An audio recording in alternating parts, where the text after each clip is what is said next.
अस्सलाम वालेकुम। आज की ये वीडियो हमारी है एक्सेल के ऊपर, और एक्सेल में भी हम डेफिनेशन ऑफ एक्सेल पढ़ेंगे और इसके सिर्फ यूजेस पढ़ेंगे। बाकी इसमें जो भी मैं दिखाऊंगा वो इंशाल्लाह हम नेक्स्ट वीडियो में मैं आपको बनाना सिखाऊंगा।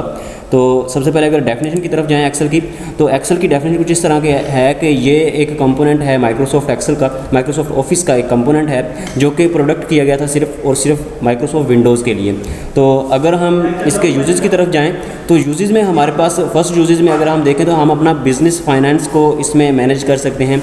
बिज़नेस फाइनेंस का डाटा हम सारा का सारा इसके अंदर रख सकते हैं। उसके बाद उसको ऑर्गेनाइज़ कर सकते हैं, उनका हिसाब किताब सारा का सारा फ्यूचर के लिए भी, और जो प्रीवियसली हम कर चुके हैं वो भी सारा इन्वॉइसेस जैसे होती हैं, जैसे बिलिंग पेमेंट्स होती है, वो सारा कुछ इसके अंदर सेव कर सकते हैं। अगर हम दूसरे यूज़ की तरफ जाएँ तो हम प्लान कर सकते हैं अपने मैनेज अ प्रोजेक्ट और इवेंट, अपने जो इवेंट हैं जो हमारे पीछे होने वाले हैं, जो हमारे आगे हो चुके जो होने हैं, वो सारे के सारे इवेंट्स को भी इसमें ऑर्गेनाइज़ कर सकते हैं। उनकी फाइनेंस लिख सकते हैं, उनका सारा का सारा डाटा एक अच्छे और ऑर्गेनाइज वे में लिस्ट करके लिख सकते हैं। अगर हम आगे create list and display data in charts की बात करें तो हम लिस्टें भी क्रिएट कर सकते हैं। जैसे मैंने पिछली वीडियोज़ में बताया था आपको कि मेरे पास अगर स्कूल के काफ़ी सारे बच्चे हैं तो उनका डाटा लिस्ट करेंगे, लिस्ट करने के बाद उनकी फीसेस लिस्ट करेंगे, उसके बाद उनके ड्यूज़ लिस्ट करेंगे।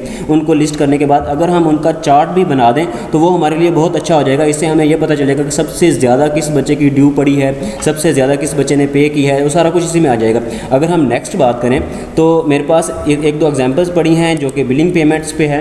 बिलिंग पेमेंट्स में मेरे पास एग्जांपल ये है कि अगर हम बात करें कि कोई मेरे पास कोई बिल बनाना है, जैसे ये वापडा के बिल्स वगैरह आते हैं तो वो भी एक्सेल में ही बनते हैं असल, और इसके एडवांस में हम इंशाल्लाह जाएंगे, मैं आपको सिखाऊंगा इंशाल्लाह कि ये बिलिंग पेमेंट बनाते कैसे हैं। तो ये देखें, ये मेरे पास जो पड़ी है ये पेमेंट की एक बिलिंग पेमेंट्स रिसिप्ट है, जिसमें ये क्लाइंट, ये उसकी कंपनी का नाम लिखा हुआ है, ये आगे क्लाइंट का एड्रेस दिया हुआ है, उसका postal address, number, email address, इसी तरह से आगे आगे उसके मतलब नेम्स, ये सारा कुछ उसका लिखा हुआ है। उसके बाद अगर हम बात करें तो कस्टमर आईडी हो गई हमारे पास, कस्टमर नेम हो गया, नंबर हो गया, उसकी इनवॉइसेस, उसके बाद उसके टोटल पेमेंट्स कितनी हैं, बैलेंस कितना है, अमाउंट कितनी है, उसके बाद हमारे पास उसके ड्यूज़ कितने बचे हैं, वो सारा कुछ इसी में आ रहा है। देखें साफ दिखाई दे रहा है। अब हम नेक्स्ट बात करें लिस्टिंग की, तो लिस्टिंग में हमारे पास देखें ये मैंने एक शीट बनाई हुई है। इस शीट में देखें मैंने पहले SR नंबर्स के साथ उन्हें लिस्ट किया, उसके बाद उनके नेम के साथ लिस्ट किया, उसके बाद उनके ईयर्स के साथ लिस्ट किया, उसके बाद मैंने उनकी फ़ीसेस लिखी हुई हैं। देखें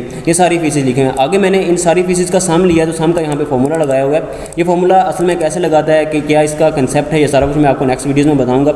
आगे ये मैंने एवरेज का फॉर्मूला लगाया है, तो एवरेज के फॉर्मूले में असल में क्या आता है, ये सारा कुछ इसी में आ रहा है। ये मैं मुझसे सम का फॉर्मूला गलत हो गया थोड़ा सा, चलें छोड़ें। अभी आप सिर्फ यही देखें कि ये असल में लिस्ट कैसे करते हैं। अब आगे अगर हम बात करें चार्ट्स की, तो देखें इसी डाटा को मैंने एक चार्ट की शेप दे दी है। देखें अब ये देखें ये वही डाटा है, ये वाला सारा, और इसे मैंने चार्ट में शेप दे दी है। चार्ट का मतलब कि देखें इसको मैंने शो कर दिया। अब यहाँ पे मुझे एक देखें एक देखते ही पता चल रहा है कि जो सबसे बड़ी वीडियो, जो सबसे बड़ी हमारे पास वैल्यू है, ये अमाउंट है, वो देखें ये 4th नंबर वाली है, और ये तकरीबन बन रही है हमारे पास 2500 से थोड़ा सा ऊपर और 30 या 3000 से थोड़ा सा नीचे है। तो देखें ये 28 बनती है, तो यहाँ पर भी 28 है।